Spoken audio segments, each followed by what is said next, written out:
to go ahead and get started with our afternoon plenary session. Break-in silences in the model minority, Asian American and international student mental health before and during COVID-19. And so again, I'd like to welcome you all back to our afternoon plenary session with Dr. Justin Chen, who was with us last May for a webinar presentation on international student mental health before and during COVID-19. And certainly we know that a lot has happened since last May. And so we are really looking forward to his presentation this afternoon to share with us, again, more details, regarding things that have happened, of course, as we know, in the AAPI community, as well as within the COVID-19 pandemic. And so I'll go ahead and introduce you, Dr. Chen, and I'll let you take away with the presentation. Dr. Chen is a medical director of ambulatory psychiatry services and co-director of primary care psychiatry at Massachusetts General Hospital. An assistant professor at Harvard Medical School, his research focuses primarily on cross-cultural psychiatry, stigma, racial/ethnic disparities in mental health service utilization, and medical education.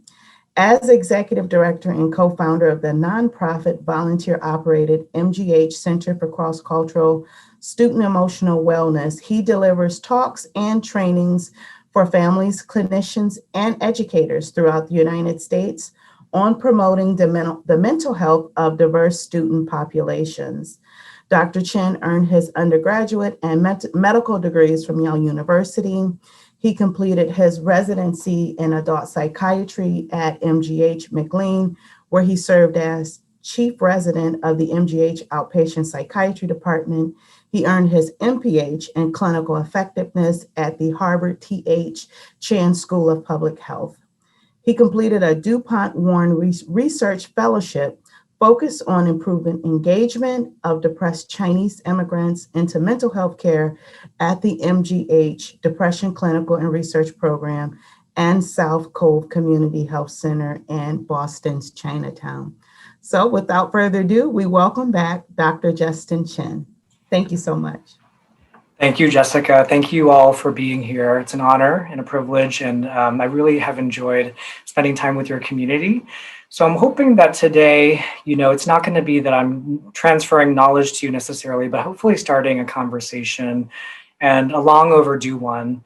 The recent events have been so horrible, and it's actually sometimes hard to even access the emotion that would probably be there if I weren't just giving these talks or focusing on the intellectual side of it, trying to make things better. But as painful as it is, it's actually also been amazing to see the amount of interest and attention that has been paid to these issues that until now have often felt like an afterthought or really not a topic at all.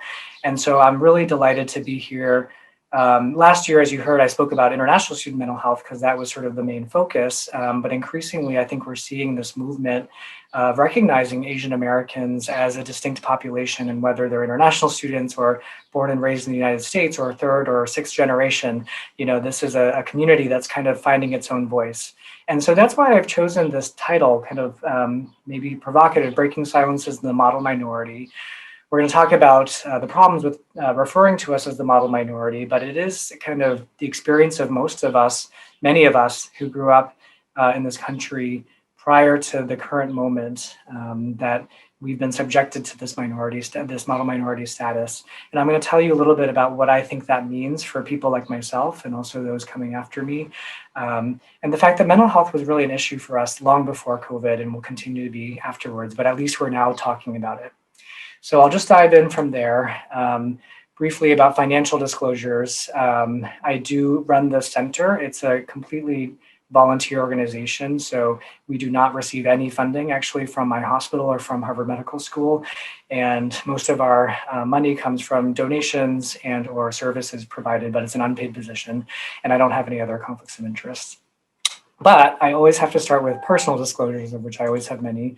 One is that I myself identify as the child of Taiwanese immigrants. So I would call myself second generation, whereas my parents who immigrated in 1973 to Oklahoma, actually Enid, Oklahoma, were the first generation. And they would refer to themselves in a way as another stereotype of tiger parents. They really came to this country for opportunity for myself and my older brother, pictured here. But so when I think about why I do the work I do, and what informs the things I'm going to tell you, often it's based on my own deeply held personal experiences. Oops, I'm sorry, that didn't advance. So this is just some photos of my family growing up. The other thing is I always have to start with disclaimers, and there are many. Of course, anyone who works in the space knows that when you start talking about race, culture, identity, it's really, really complicated and multifactorial. Just take the term Asian or Asian American, it's, many people would consider that problematic. There have even articles about the new term AAPI, Asian American Pacific Islander, because it's sort of a little bit hard to know where to lump or split. As it says here on this slide, Asian Americans are actually a tremendously diverse group representing over 20 countries in East, Southeast Asia, and South Asia, the Indian subcontinent. And we also know that culture is not determined by country of origin, of course not. There's many, many, many layers, some of which I've listed here. And so when I'm talking about Asian Americans or Asian international students, these are really broad generalizations. And yet at the same time, I think we do have to start somewhere, because we do know that culture matters and it actually influences behaviors. And so just to be aware that I'll be using these terms, but recognizing their limitations. And so just briefly, I'm going to walk you through what we're going to do today. I'm going to talk about, as I said, Asian American and international student mental health has been an issue for well before this. And actually, along with another group of educators and clinicians, I've been giving a talk at NAFSA, which is the International Educators Conference, for I think 5 or 6 years now. And so well before COVID, we've known that there are issues affecting this community. So we'll talk about the state of affairs prior to COVID, then we'll definitely spend some time sort of walking through what COVID-19 has brought. And then finally, I wanted to share with you a little more about our center and kind of the philosophy behind why we do what we do and why we do it in the way that we do it. All right, so why are we talking about Asian Americans? We are the fastest growing racial ethnic group in the US. We recently surpassed the Latinx population for that distinction. And we actually grew a full 72% between 2000 and 2015. So many people are unaware of how quickly this curve is going up. And so currently we are just under 6% of the population, 5.8 or 5.7%, I believe. But again, with this population growth, our relative share of the population is going to keep going up. And the second point here is that immigration is fueling that rise. So it's more so than childbirth, which speaks to the importance of really understanding the cultural values that these immigrants are bringing with them. And so I titled my talk, Breaking Silences of the Model Minority, because this is something that has kind of plagued our group for quite a while. And it's a seemingly positive stereotype, right? So this is the definition from Wikipedia. We are called a demographic group whose members are perceived to achieve a higher degree of success, both academic and economic, than the population average. And here are some of the stereotypical characteristics listed here. Of course, we work hard, we love education, we want stability, and importantly, interestingly, sort of goes hand in hand with a low political and media profile. So model minority doesn't rock the boat, it doesn't complain, and it's sort of, the in exchange can reap all of these rewards. Oh, sorry, and just to highlight, some of you may remember or have seen some of these headlines from large national magazines that were sort of breathlessly complimenting, extolling the virtues of the model minority, those Asian American whiz kids. Well, a lot has been written to criticize this stereotype, and I agree with these criticisms. First of all, Asian Americans, again, come from so many countries, and you cannot tell me that like a Chinese American or an Indian American is the same as a Cambodian American or a Vietnamese American refugee who came under very, very different circumstances. And even if you talk about Chinese Americans, there's incredible diversity. We have Chinese restaurant workers, which was the population I worked with at South Cove in Chinatown, versus, extraordinarily wealthy Chinese immigrants who are moving here primarily to seek educational opportunity for their kids. And so this makes people not aware that Asian Americans actually have the largest income gap of any racial or ethnic group in this country. People are usually shocked to hear that. So yes, we do have a higher median or mean income level, but we also have incredibly poor members of our community. And so those get overlooked because we're all seen as doing well. This then misleads policymakers to basically overlook issues that might affect us. If there's things that, Koreans in California, for instance, have a very high rate of uninsurance, which people would not realize, because again, it's sort of like, oh, you guys are doing fine. And then most importantly and insidiously, I think the very idea of a model minority automatically sets up a divisive contrast with other minorities. So the message that's sent is a little bit like, oh, Asians, you're doing okay. And for other minorities, this group is doing okay, why aren't you? So it's sort of a way of casting blame, sort of shifting the problem from systemic racism issues towards cultural factors, which is really a form of gaslighting, sort of to say, they're doing well because of these superior cultural values, as opposed to they're doing better because of changes in immigration policy that actually selected for highly educated, economically advanced immigrants, which I will get into more later. So those are some of the bigger picture issues. When I think about our youth, which is really what my focus is, there's a lot of things that we notice. So when we are seen as a model minority that's uniformly successful, this really causes a lot of stress and anxiety for students, believe it or not. You think, oh, this is positive. Like, there's stereotype threat, maybe we get positive stereotype threat, feeling like we're gonna do better. But actually, I think for a lot of Asians who maybe culturally already struggle to reach out for help or to acknowledge difficulty, this just colludes with that. And so, there's a real strong inhibition from sharing any academic or mental health problems and seeking help. And then again, contributes to anxiety about how well am I actually doing if, there's fail and then quote unquote Asian fail. This is a joke, maybe a microaggression where the Asian fail is like an A-. And so what we also know is that there's more and more attention to the idea that the model minority, so-called, is actually in crisis. And I've just taken a few headlines representative here, from the New York Times. This was actually profiling a suburb close to me here in Boston, Lexington, Mass, where there's a high proportion of Asian American students. And, it's been written about time and again about, these sort of pressure cooker environments and the problems facing our youth.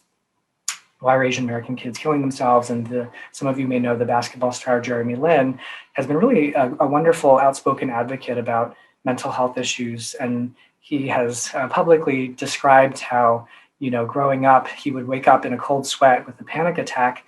And it wasn't because of his basketball pressures, it was because he thought he had forgotten to do a quiz or study for a quiz or something like that. So these pressures that these students are under. So when I think about the disparities, one of the biggest ones, I think everyone struggles. Everyone will have some percentage of mental health issues, and Asians are no different, and I'll share with that in a moment. But one of the biggest disparities or barriers that I see is that Asians just don't seek help. We are, in most studies, 2 to 3 times less likely to seek any mental health treatment. And when we do seek help, we're more likely to rate those services received as unhelpful. So I know this is a busy slide, I'll walk you through it. This is a study we actually published just a couple of years ago, a group of us here in Boston, looking at the American College Health Association National College Health Assessment. This is a very large study with around 70,000 participants, and it's nationally representative. And so I just want to draw your attention here. So we did a comparison by race and ethnicity of, concerning psychiatric symptoms and diagnoses. And the 2 groups that we found to be the most kind of at risk were Asian, Pacific Islander, and multiracial. We won't get into multiracial today, but just looking at the AAPI column, you can see this was a question that asked, have you ever been diagnosed with any of these conditions? And for depression, anxiety, or other diagnoses, the odds ratio, which is what's shown here, was about half or a third. So you can see they were like 30% as likely, 60% as likely to ever have received a psychiatric diagnosis. But concerningly, the ever attempted suicide question was about 1.38 times. So that means that they were about 38% more likely to have attempted suicide. And so to me as a clinician, this is incredibly alarming. This is a group that, is going completely undetected, undiagnosed with mental health problems, and yet attempting suicide at much higher rates. And so that's exactly what we see. This is the model minority myth, right? We're sort of doing great until we're really not. So there's also, the model minority myth plays out even in the research. We have been described as Asian Americans as the most understudied racial or ethnic group in the entire peer-reviewed literature. This is according to a recent analysis in the American Journal of Public Health. And similarly, we have significant underfunding by the National Institutes of Health. So again, we are 6% of the population, but we've received 0.17% of NIH funding go towards health issues affecting Asian Americans. Often in research, we're actually excluded entirely. So we're not really in the research as a separate category. And then also there's often not data that's quote unquote disaggregated, meaning that it's separated by ethnic group. And so again, if you look at us all as one large group, some of the groups that are doing really well, the Chinese, the Indians, Japanese in some studies, may sort of obscure some of our groups that are really not doing well. When I think about the barriers that stop people from getting treatment, I kind of divide it into structural and cultural barriers, and this is also supported by evidence. And I don't want to underplay the structural problems, things like cost, transportation, or access. When you think about yourself, I don't know how many of you have tried to seek mental health treatment or find it for a loved one, but it's really hard. There's a lot of barriers that are put into place by the system itself. Many clinicians don't accept insurance. Even if they do, they often aren't accepting patients. To get time off to travel, prior to COVID, to travel to an appointment and to an office and have an hour-long therapy session in the middle of your workday. I mean, these are all things that are going to be disproportionately burdensome towards vulnerable groups, including immigrants. So that's one major barrier. Also, of course, language mismatch. If you think about how hard it is for any of us to talk about our sort of intimate thoughts and feelings, even in our first language, let alone in a second language. And there's just obviously a lack of clinicians who are able to speak a variety of languages. There's also significant evidence to suggest that many of our mental health interventions may be poorly adapted for the cultural expectations or even communication styles of diverse patient populations. And we also have plenty of evidence to suggest that providers, coming from a particular cultural framework, and particularly if they haven't had cultural humility training, may have a lot of bias about how they interpret someone's symptoms and how they diagnose them. And finally, this issue is also shared. There's also cultural barriers to treatment. So within our own communities, there's often a belief that things like depression or anxiety are really just personal weaknesses rather than illnesses. So why would you seek health care for a personal weakness? You should just work harder. There's also maybe a little more of an emphasis on emotional inhibition rather than expression. So in the West, we have this idea of catharsis, just get it out there. Whereas in Eastern cultures, maybe a little more of a focus on maintaining your composure and equilibrium and not necessarily burdening other people with your emotions. And so in many of these more traditional cultural contexts, psychiatry still inhabits the role of the asylum. It's really you would only go to see a psychiatrist if you were severely mentally ill with psychosis or significant bipolar disorder. And so it'd be very unusual to sort of casually mention that you were seeing a psychiatrist or a therapist. Also, I think just to be aware of, in many Asian families, I think partly from language and partly a cross-cultural barrier between students and their families, there's a communication breakdown. And so oftentimes the younger generation actually feels that they cannot talk directly to their parents about what's going on for them for all of those reasons. And finally, stigma and shame, which is actually such an important topic that I want to spend a little time speaking about. That mental illness is very, very stigmatized in many cultures around the world. But in the Chinese context in particular, saying someone that has a mental illness, even just saying that in a very straightforward way, basically would be heard or interpreted as they're crazy. So the whole mental health field, psychiatry in general, is stigmatized. And I'm stigmatized when I go there. When people find out I'm a psychiatrist, there isn't sort of an interest in it. They're sort of like, ooh, that's weird. Why would you do that? And so there are actually implications for marriage such that, for instance, if my brother had schizophrenia, a diagnosis of schizophrenia, and then it would be harder for me to get married if people were to find out about that, because people would associate my whole family now with that diagnosis. So this might be a product of more communal societies where people know each other's business, but in any event, you can see that it quickly spreads. It's beyond just me, it's about anyone in my family. So there's maybe a strong bias and incentive to kind of hide these things rather than letting people know or speaking openly. And actually, if those of you are interested in some of this work, there's really fascinating work in cross-cultural psychiatry and cross-cultural medicine, pioneered by someone named Arthur Kleinman, who was himself a psychiatrist and also a trained anthropologist. So he spent a lot of his time in China researching the ways that depression just presented differently in that cultural context. And one of the things he observed is that there was this old psychoanalytic concept actually called neurasthenia, which literally translates both in, I think would be Greek and Chinese as weakened nerves.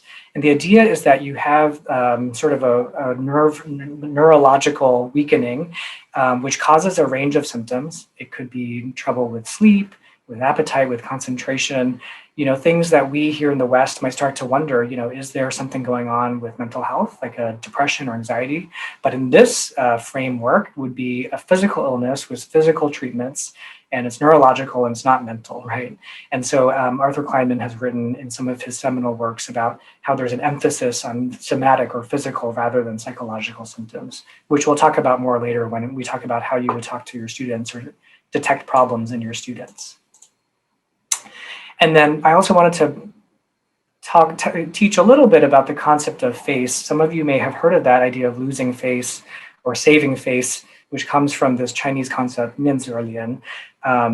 And a psychologist named Larry Yang has done some really interesting work, also with Arthur Kleinman, thinking about how face is almost like the embodiment of one's social standing in this social hierarchy. So again, you can gain face, if you do something honorable or that other people see, and you can also lose face if you do something dishonorable and die what he described as a social death.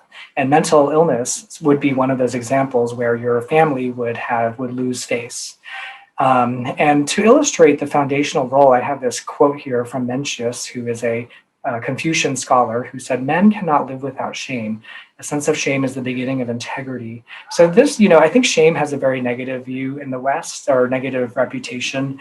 But in this Eastern Confucian context, Confucianism, influenced both China, but also neighboring countries, South Korea and Vietnam most notably. It was really an important positive thing. It was sort of the way that people know how they should behave in a proper society. Folks who have studied, there are people who study even things like specifically shame and guilt. They found that these are both what are called self-conscious regulatory emotions, emotions that we as humans experience that, again, regulate our behavior. And of the two, shame is thought to be more common in Eastern cultures and guilt more common in Western cultures.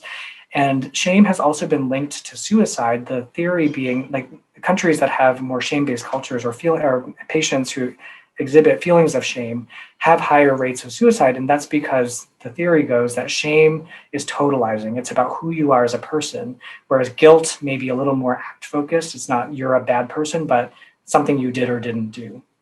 And also, there may be some evidence, some work that we did with colleagues in Taiwan to suggest that, in East Asian cultures, in many East Asian cultures, suicide has never really been stigmatized to quite the extent it has in the Judeo-Christian West. So a lot of interesting elements, or actually I should include also Islam in that, because many Western religions or non-East Asian religions specifically outlaw it, whereas in China and neighboring countries, it was never outlawed in that way.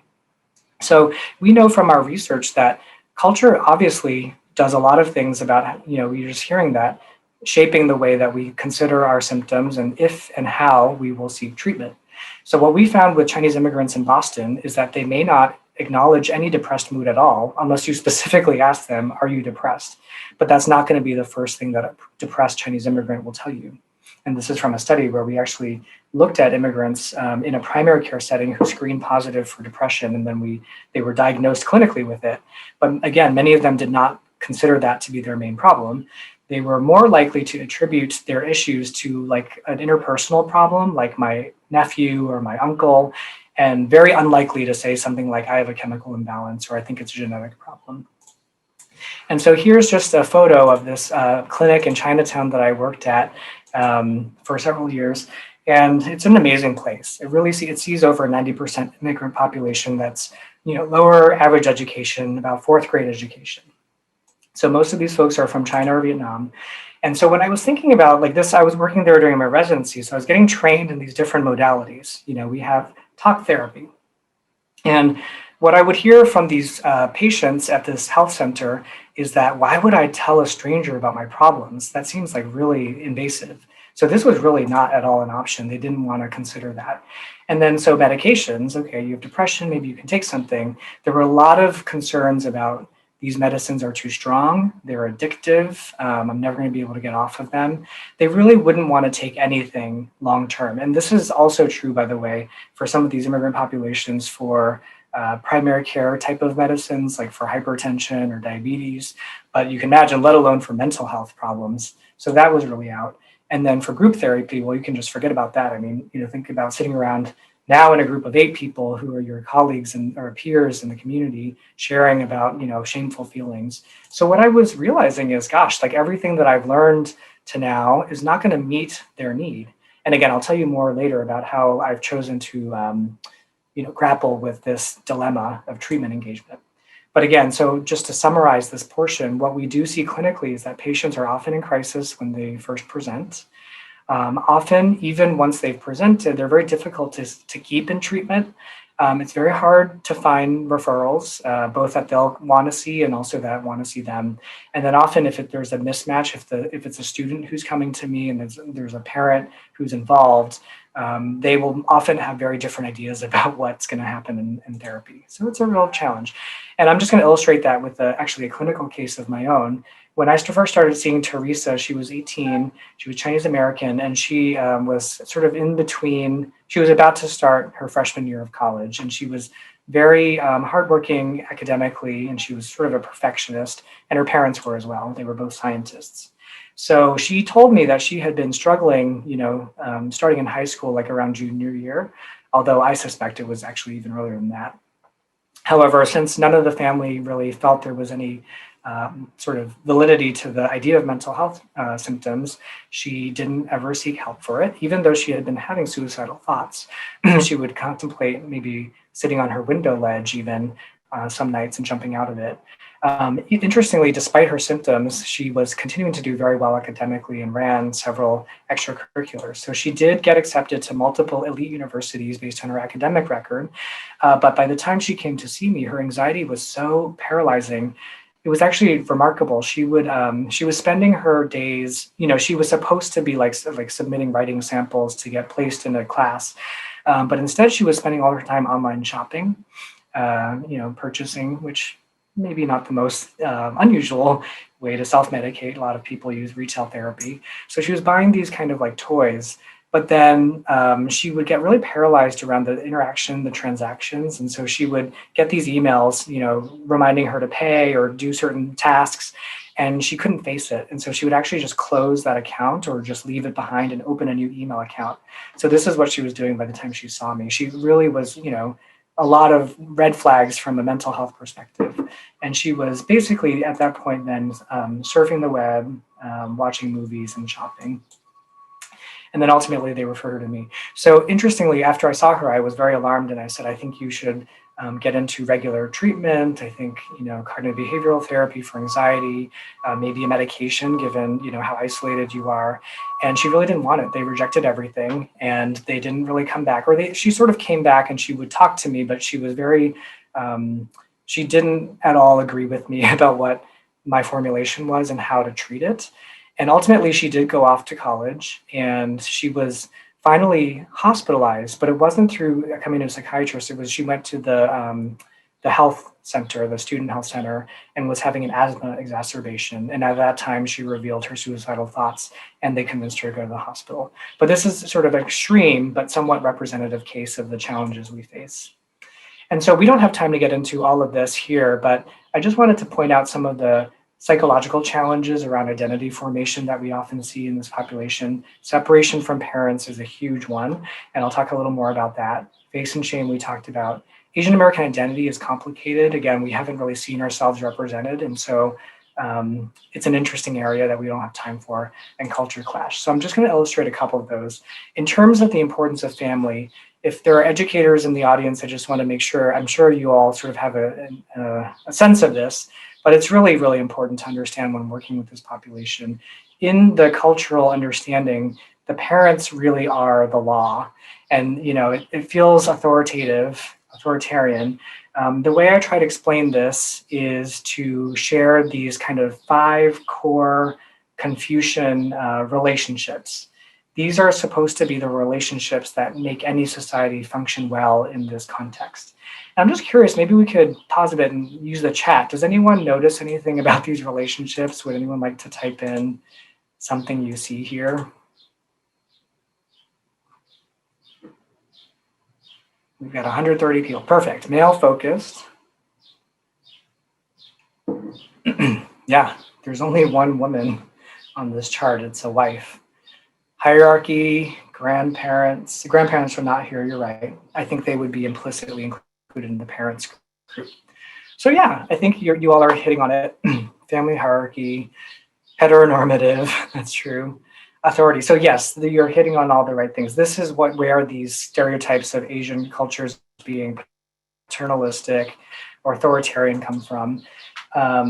And the other thing that many people don't often notice, but I'd like to point out, is that 3 of the relationships all occur within the context of a family. So again, it's sort of this idea that the family is the core. The other thing I should say, to be fair to Confucius, is that even though these arrows are pointing downwards, so it looks very hierarchical, in reality, I think Confucian philosophy expects that this is more of a reciprocal relationship, so that, maybe the son has a duty to obey the father, but also the father has obligations to be benevolent towards the son, to provide. And so there's this sort of back and forth that can be really complicated, I think, for kids to navigate, particularly when something that they themselves want conflicts with something that this higher level is telling them they should do. This is where we see a lot of the clashes coming in. To illustrate that, I don't know if any of you have seen the movie Crazy Rich Asians, but I've seen it a number of times because I really enjoy some of the cultural themes that come up. But this is that scene where the character here on the right, played by Constance Wu, is flying back to Singapore to meet her fiance, or her boyfriend, fiance, I can't remember what he is at the time. She just found out he's very wealthy. And so she's meeting his mother for the first time. She's sort of this grande dame in Singaporean society. And so this character here is a young woman who's an economics professor at NYU. And she shares her story with this woman about, I grew up with a single mother who sacrificed a lot to give me these opportunities so that I could pursue my passion, which was to become a professor. And now she's so proud of me. And so, it sounds really great from a Western perspective. But the response of Michelle Yeoh's character on the left, pursuing one passion, how American, and she essentially ends the conversation there. And it's a great scene because, it's so clear, like this is dripping with disdain. There's nothing positive about this. And it's a great example of a culture clash. And it actually continues to play out through the rest of the movie because a core theme of this film is about pursuing your own, what you want versus what someone else wants. I just think it's terrific. So watch it if you haven't. And so just a quick note, when we think about who's at risk, I already told you that these Asian American students had really high rates of suicide attempts.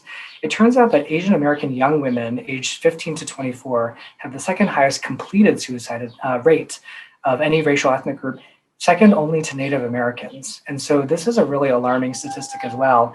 And Chris Hom, who's a social worker and researcher at Boston University, one of our colleagues here in Boston, has done a lot of work on this using a qualitative research method, so focus groups, individual interviews, to try to, she actually specifically studied young Asian women from China, South Korea, and Vietnam, Asian Americans, so their families were from those countries, and who had self-injurious or suicidal thoughts or behaviors, and tried to understand it. And what she discovered was this sort of parenting theme, which she called ABCDG parenting, disempowering parenting. And you can see down here, it stands for abusive, burdening, culturally disjointed, disengaging, and gender prescribed. And so she goes on to elaborate the sort of theory of this kind of fractured identity with a double bind, low self-worth, substance abuse, and then ultimately this web of pain with self-injury. Interestingly, she then followed this study up with an analysis of the parents of these young women. And unsurprisingly, those people themselves, there was a lot of themes of mental illness, trauma, domestic violence, that sort of thing, immigration trauma. So this is that idea that trauma kind of passes itself along through the generations. And so just another quick case from my caseload. Pamela, when I saw her, was 45, the daughter of Chinese immigrants. And And she was actually very successful, again, economically, occupationally, but she was feeling stuck and unmotivated. And come to find out, she had actually left home when she was in her 20s, but eventually moved back in with her parents, who were, much older at that time. They were now in their late 70s. And she revealed that this was her major source of stress, that while they were proud of her academic accomplishments, they were really unhappy with the fact that she was single. And yet at the same time, they had also been blaming her for every single relationship she'd ever had. She dated only Chinese men, but none of them were ever good enough. And so it was this real bind for her. And yet at the same time, she did not feel she could leave the house. And we talked about it a lot. And sort of having the cultural awareness, the sensitivity, I knew that it would definitely not be the right thing to do to sort of suggest that this was a bad situation for her, but more to try to understand, why is it that you feel you can't leave? And she was really tortured about this. Even though she knew it would be better for her, she said, I think if I leave, they're going to die. This was as sort of enmeshed as this got.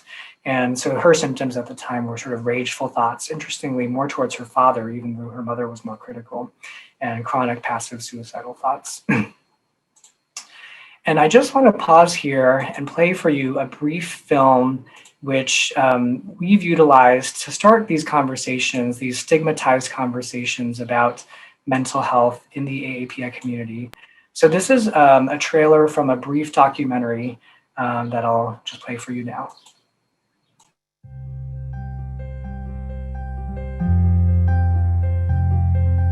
Luke was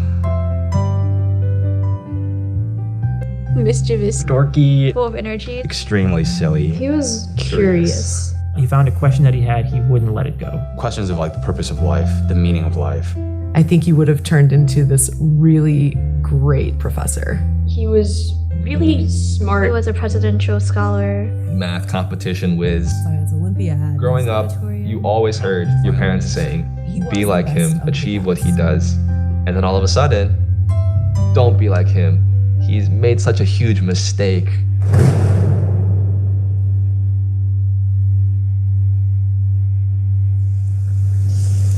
Today, I'd like to talk about people and how we relate to them. Everyone has a story. Everyone has a reason for their behavior, whether we know it or not.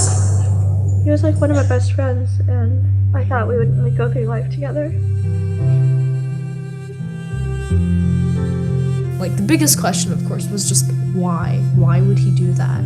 I was completely unaware, and I think most of his friends were unaware that he was struggling with suicidal thoughts or these different questions. At the funeral, they didn't say it was a suicide. They said he died from a chronic illness. Because in the beginning, we were told not to tell what happened.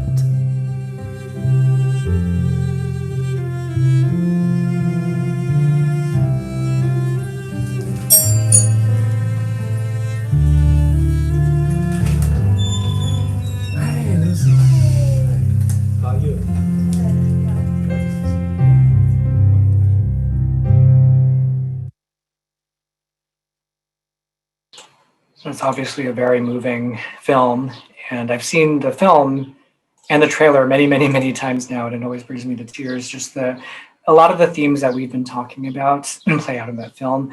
Unfortunately, the film currently is not available for streaming, but there's hopes that it will be again in the future. But the trailer is available, and so you can Google the film. And it's an amazing way. I think film is a great way to start these conversations, because you can talk about it a little bit in displacement, about what did you just see and what reminds you of yourself, and start the conversation.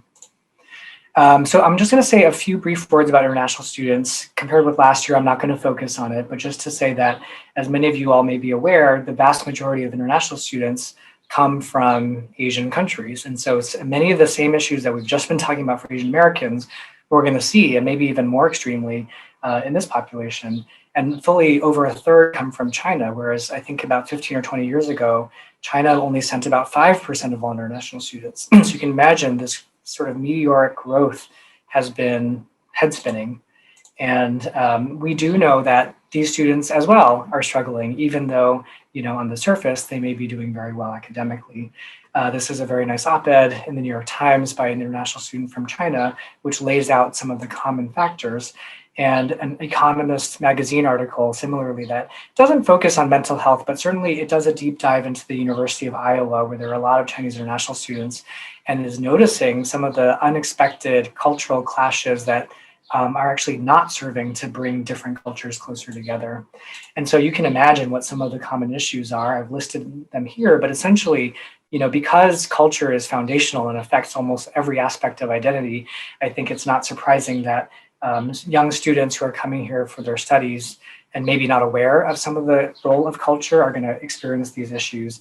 And I just highlight always the language problems. Again, even if someone speaks very good English on the TOEFL or, on paper, it's very different to try to establish, peer support networks when you don't have the same in-jokes, the same cultural reference, the same ability to understand the pun, that sort of thing.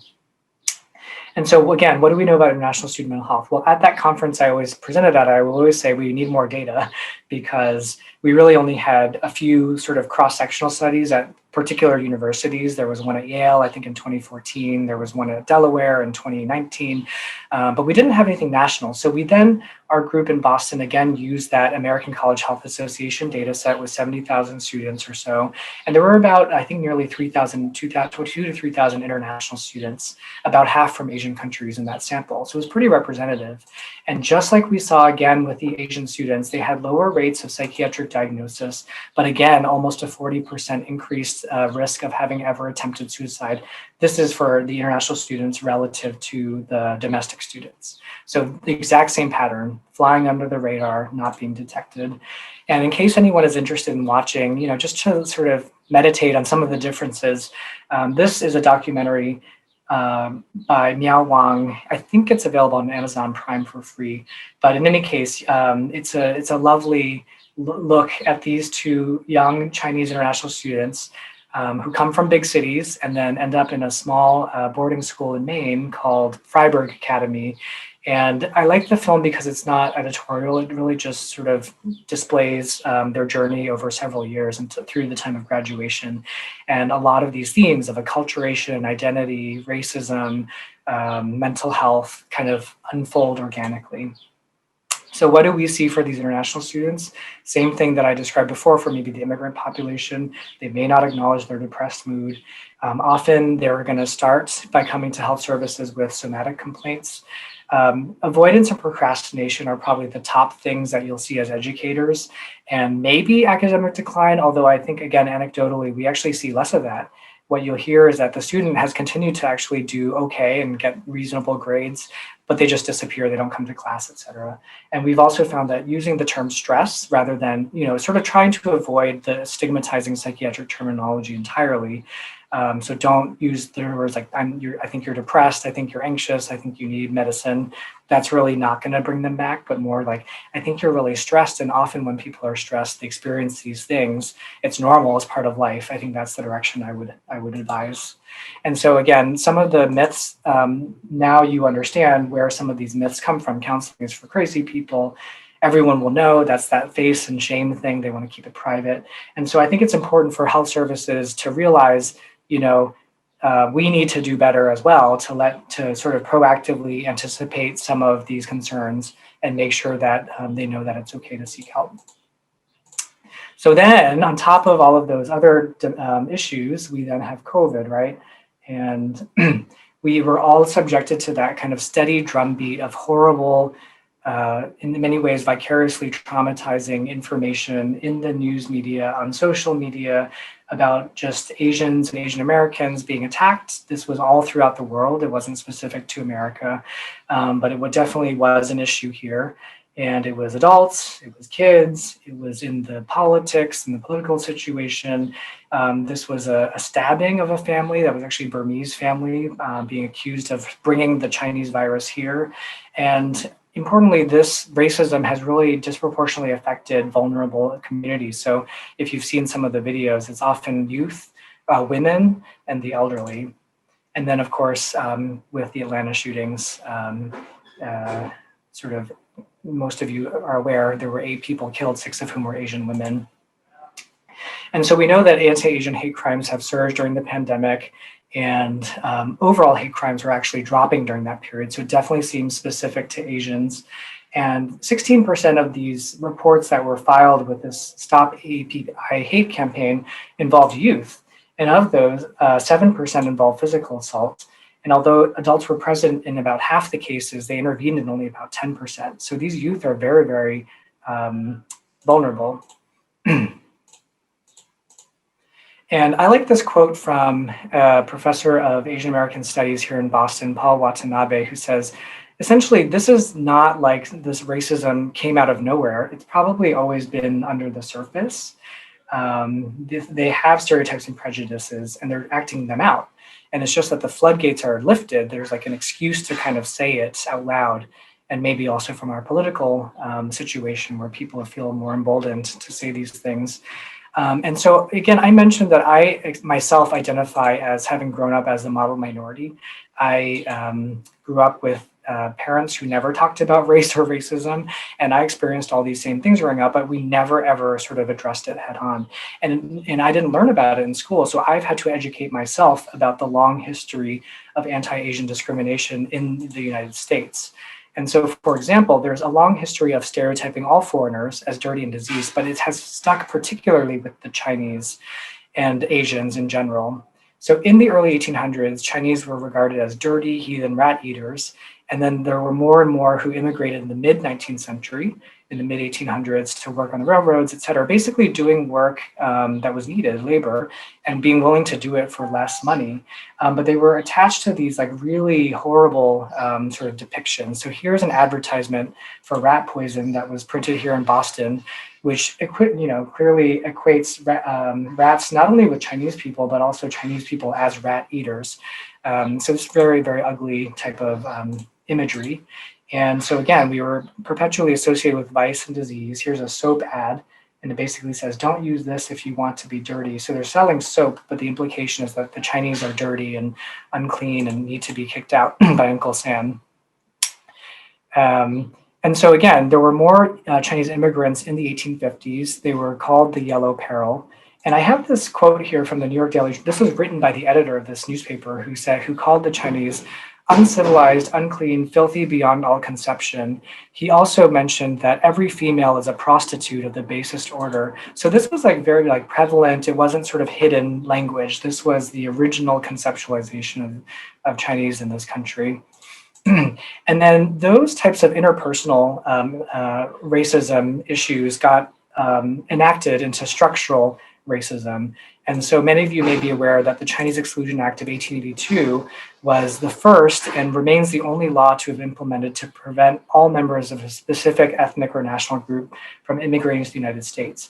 And actually prior to the Chinese Exclusion Act of 1882, there was the Page Act of 1875, which excluded all Chinese women. So these stereotypes of women as Asian women as hypersexualized, sort of sexually available prostitutes persist. And so when you think about something like the Atlanta shootings, where the claim is that there was a sexual addiction, I think it's important to think about the historical resonance of that and why these predominantly Asian spas were linked to sexual temptation in this person's consciousness. And then this was later expanded by other acts that then banned immigration from other Asian countries, Korea, Japan, India, et cetera. And so here's just some other images from the late 1800s, turn of the century. This one here, you can see this Chinese person has got somehow 8 or 9 hands, and he's doing all of this work, folding, laundry, et cetera. And the caption says, "What shall we do with our boys?" These are all the white men outside sort of sitting around unemployed. Again, the implication being that the Chinese were sort of inferior men who were willing to do more for less and therefore taking away jobs from quote unquote the real Americans. And it's the same imagery here on the right. Shall the last spike be driven? The American Gulliver and Chinese Lilliputians. So there's all these tiny Chinese people who are driving in the stakes into the American man of cheap labor and that sort of thing. And then, of course, again, it wasn't just Chinese. There was Japanese, no Japs in our schools from 1906. Have we a dusky peril? Some of you may not know that. In addition to a yellow peril, there was a dusky peril from India. And so that the yellow peril stereotype There's also a second stereotype that got affixed to us called the perpetual foreigner. So here's a Dr. Seuss cartoon from, the beginning of World War II, when you can see the caption is waiting for the signal from home. So these are all Japanese men written in a very stereotypical way with slanted eyes. They're all up and down the west coast of the US. They're the honorable fifth column. They're all receiving bricks of TNT. And the implication, this person is looking out across the Pacific Ocean, waiting for the signal from home, meaning that the emperor is going to alert them and then they're going to blow something up. And, again, so that these Asians are depicted as sort of treacherous, disloyal, not really Americans, right? And this then gave way to the model minority stereotype in the mid 20th century.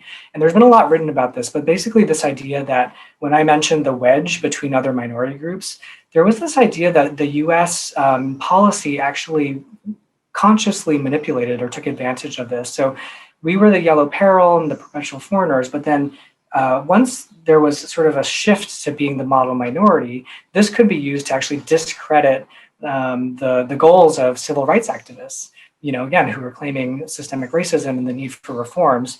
And so there was actually a shift in immigration policy in the mid-1900s. Lyndon B. Johnson signed an act that, again, changed the types of immigrants that were accepted from Asian countries. And suddenly there was a mass influx. And this is part of why there is such a rise in the Asian population, because immigration laws were restricted. We had been restricted ever since the Chinese Exclusion Act. And then finally, this shifted who was coming. And so you can see this New York Times article, Success Story Japanese American Style. This is the precursor to those Newsweek and Time Magazine articles about, those Asian American biz kids. And there's been literature and scholarship about this shift to the quote unquote good immigrants. A recent example of the model minority stereotype comes from Andrew Yang, the one-time presidential candidate. He actually wrote an op-ed in the Washington Post where he urged Asian Americans to respond to the hatred that was directed against them by embracing our Americanness in ways we never have before. And so he implored Asian Americans to vote, to wear red, white, and blue, to volunteer, and to show without a shadow of a doubt that we are Americans. And as well-intentioned as this probably was, it absolutely just played right into the same multiple stereotypes, actually, of the model minority, but also the perpetual foreigner, that we somehow have to prove that we belong here. And as many people have observed, the coronavirus has really given the lie to this idea that somehow we're protected by being model minorities. We've seen how quickly we shift from one stereotyped group to a much less favorable stereotyped group. It's also given me a different view on the Asian American community's embrace of the model minority stereotype. Because if you think that they were just, 10 or 20 years before that, being called dirty, heathen, rat eaters who, don't belong, I can understand in some ways why they would want to embrace that. But I think the problem that we've seen is that this model minority stereotype is not actually a positive thing. And so we all know that racism causes negative physical and mental health symptoms. Many Asian Americans currently are reporting post-traumatic symptoms, things like anxiety, fear, hypervigilance, avoidance, et cetera. And there's a lot of theory behind how these types of incidents manifest both in body and mind by Robert Carter, a psychologist, and Ilan Meyer, also a psychologist. So effects of racism on health, we actually published an op-ed in the American Journal of Public Health thinking about the potential impact of this racism on the long-term public health of Asian Americans, basing this on experience from prior events like 9/11. So some of you may know that, for example, the Japanese who were interned had about double the rates of both heart attacks, but also suicide attempts. And so this type of discrimination, unfair behavior, lives on in the body.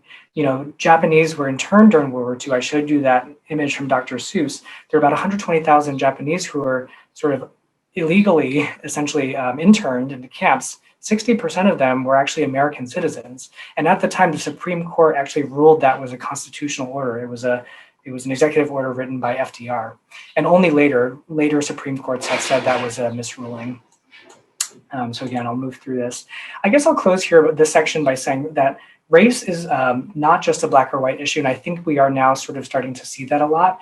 I learned that the US doesn't have any national curriculum for history at all, let alone for Asian American history. And you just have to think about, why are we not teaching this history? Well, most of this history is actually quite negative.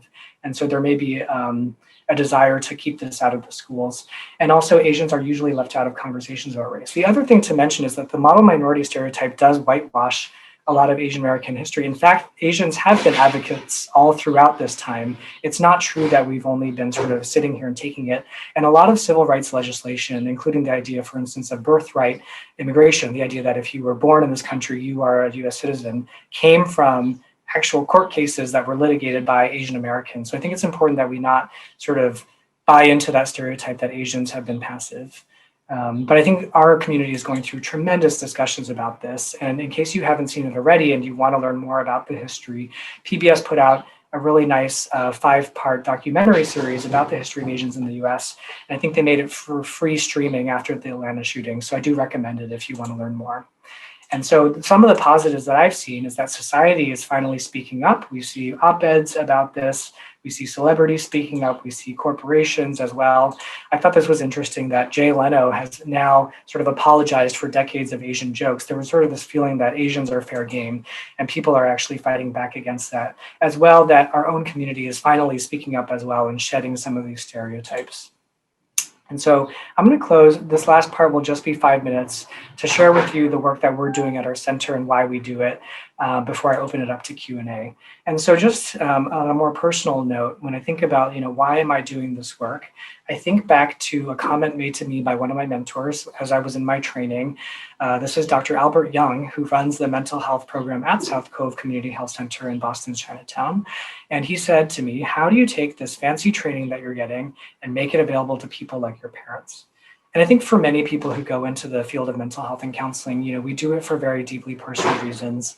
And so I think this statement resonated with me about, why am I doing this? Who do I want to hear this message? And how do I get it out there? Again, it's not good enough for me to be a really well-trained psychiatrist if no one believes in it and wants to come in the door.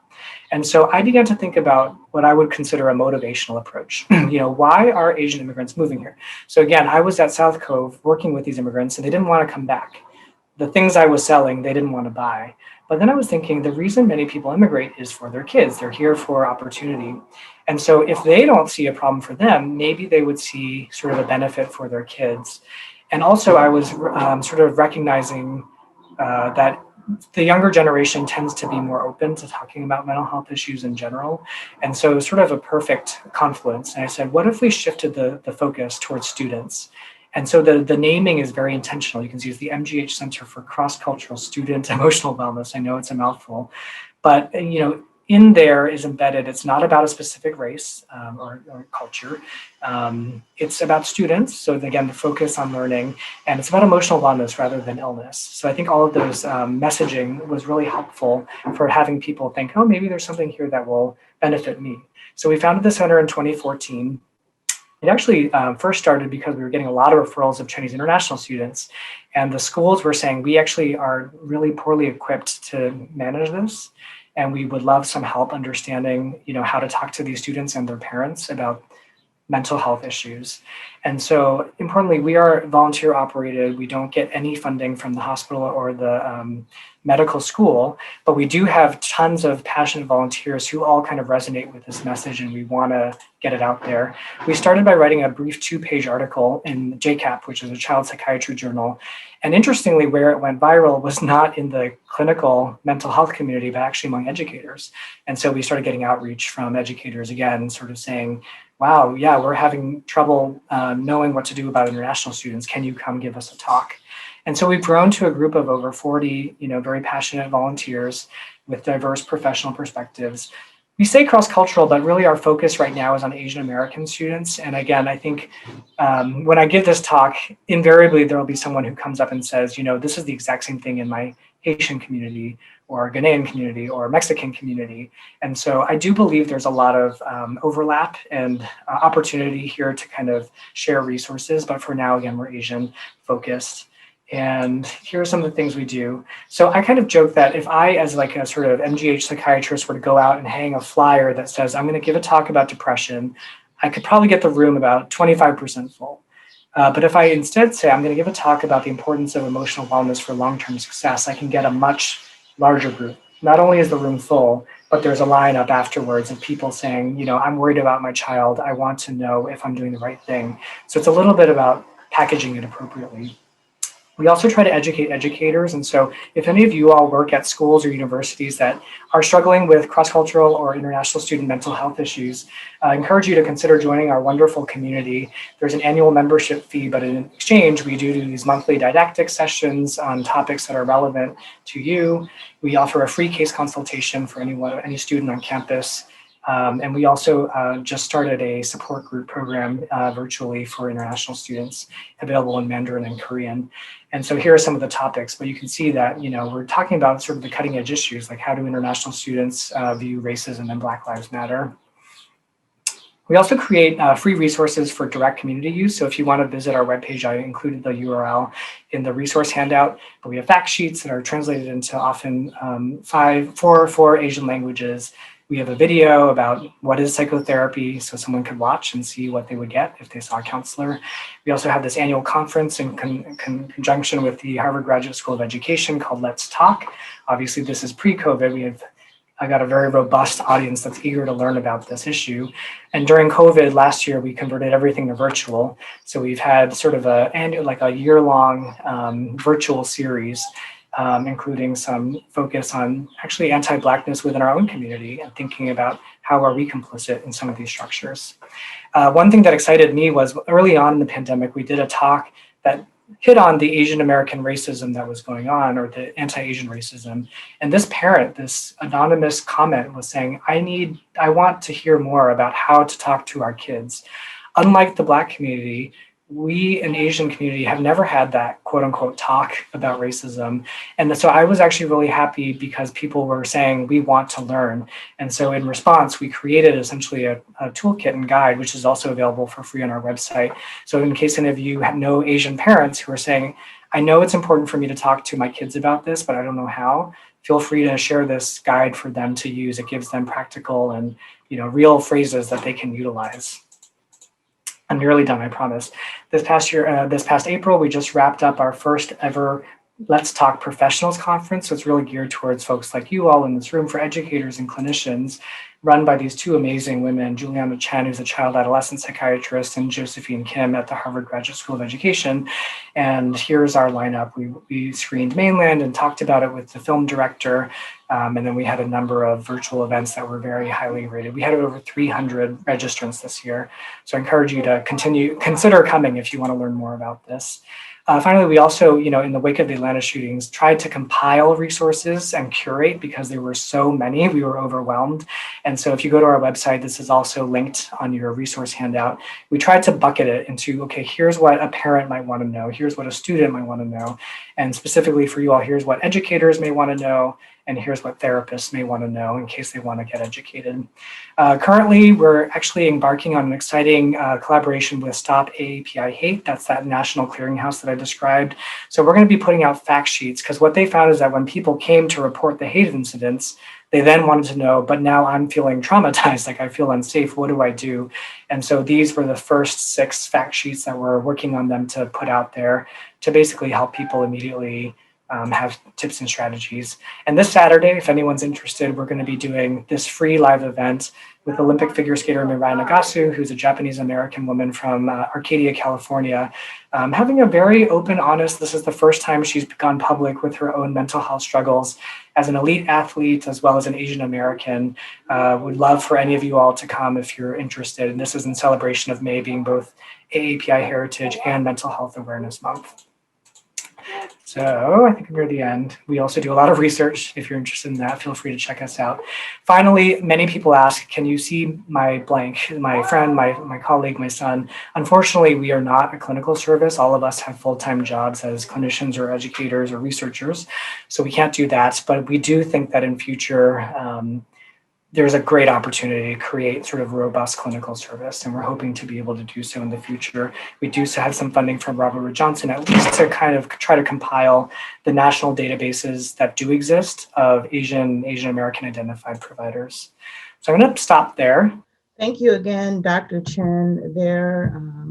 would join me in thanking you for your time, your expertise, in highlighting issues and strategies and interventions that we were not aware of. So again, thank you, Dr. Chen. Thank you.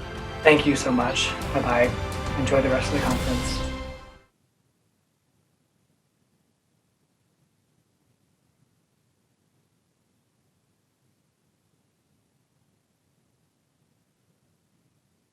Good morning, everyone. I'm happy to be with you here today. I'd like to thank Dr. Ruth Samara and the leadership at Neomed for bringing us together to talk about the mental health needs of Ohio's college students, especially those in minority populations. From the pandemic to social unrest, we have faced incredible challenges over the last year, resulting in feelings of fear and isolation and loss for many Ohioans. This is especially true for young adults who are getting ready to begin their college experience or perhaps enter the workforce, very monumental steps in their lives that were significantly disrupted. Promoting suicide prevention and mental health awareness and stigma reduction activities on college campuses has become more important than ever. And you are instrumental in this work. I want to thank you for all that you're doing day in and day out to make your campus community safe and welcoming to all. You are truly making a difference. From the onset of the pandemic, Governor Mike DeWine recognized the importance of mental health, and he quickly mobilized state resources to ensure that the behavioral health field remained open to Ohioans. From expanding telehealth to launching Ohio's Care Line to public awareness campaigns, we focused on reducing the stigma around mental health and ensuring Ohioans had access to support and treatment. Those efforts included a strong equity lens to ensure that each Ohioan had access to care and resources, no matter their age, ethnicity, gender, socioeconomic status, or geographic location. Equity is part of all of our work at the Ohio Department of Mental Health and Addiction Services, and ending disparity in behavioral health care isn't a special project for us. It's a core value that we operate from and a cultural expectation within our organization. We work each day to be better at meeting the needs of all Ohioans. Advancing health equity plays an important role in our efforts to ensure access to quality services while also addressing social determinants such as employment and housing stability, insurance status, proximity to services, and culturally competent care. Ohio has made significant investments of state and federal resources to address health disparities and promote healthcare equity among diverse populations. And despite the challenges of the last year, I believe we have been given an incredible opportunity to leverage the innovation, creativity, and lessons learned during a crisis to deliver even better care for Ohioans struggling with mental illness and addiction. We value your partnership as we work together to meet the behavioral health needs of college students, faculty, and staff, and to better understand the needs of students of color and intersecting identities. Thank you for taking time today to learn from the experts and from each other during this conference. We need your skills, but most importantly, we need your caring approach and your perspective from the communities that you serve. The conversations we are having and the work we are doing together are critical to reducing stigma and removing barriers. Thank you. I hope you have a great conference.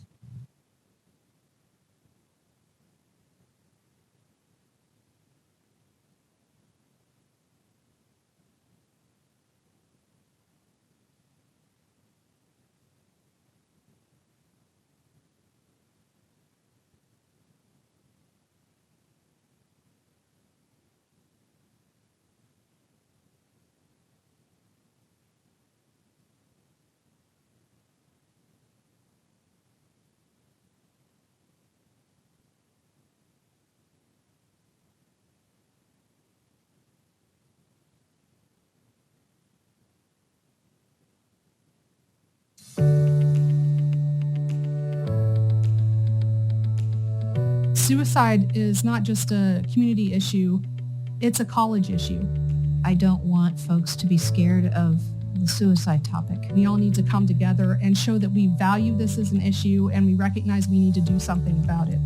It takes a wise and bold administration at a university to step up and say, yeah, we're going to teach this. A lot of people workplace health professions and education professions, and even in mental health professions, I have very little knowledge and understanding about suicide. I know in counseling, suicide prevention training is something that they want us to focus on, but it's not required. I even remember going through school and not getting a real heavy dose of suicide education. But when I went into the field myself as a young social worker, I didn't have enough to go on to even meet with a client who was suicidal and know what to do. We need to have a focus on suicide because it's a critical issue within our society, and it's something that's important and deserves to have an individual focus. Suicide doesn't discriminate. Every college campus is a place where students might be struggling. There is a lot of pressure for students to excel, pressure that may come from their families or just themselves. And students in university settings might not know how to help their friends. It didn't just heighten their awareness, it didn't just heighten their knowledge, it really emboldened them and empowered them. They tell us that they come into the course nervous, they come in because they want to feel more competent, and then when they leave the course, they know what to do, they know how to help.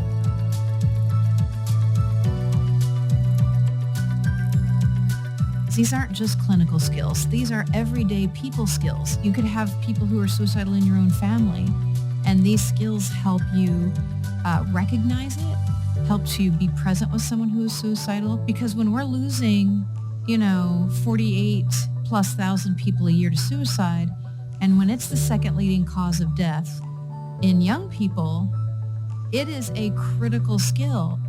With this course, we're focusing on community effort. Our course is more of a all come and be involved and learn together type of process. So I think that's the unique aspect that this course brings to other courses that are being developed perhaps in the state or across the country. The topics that the students learn about in the suicide prevention course range from interprofessional suicide prevention topics through to very specific interventions for suicide. We developed a robust sort of compilation of current literature in theory and practice and research evidence and public health. We help them to understand not only the roles that people play in suicide prevention, but also the resources that are available in their community so they're aware of that and they know where to refer. If you walk through the material on your own, it's really easy to connect with, especially if you've had prior experience with suicide prevention. If you listen to the PowerPoints and review the materials that are already provided, I think you'll find that it's not as daunting as it may first appear. Interprofessional education suicide prevention course can be implemented at any higher education institution. I think that universities who can step up and say, this is important to us, and we know it's not just enough to have a workshop or a seminar. We want a course. So I would like to see more courage. I would like to see more universities stepping up and saying, this is the kind of stuff we want our students learning. If there are individuals or institutions that would like to consult with me on the development and implementation of this course, I am available to consult if they have that need.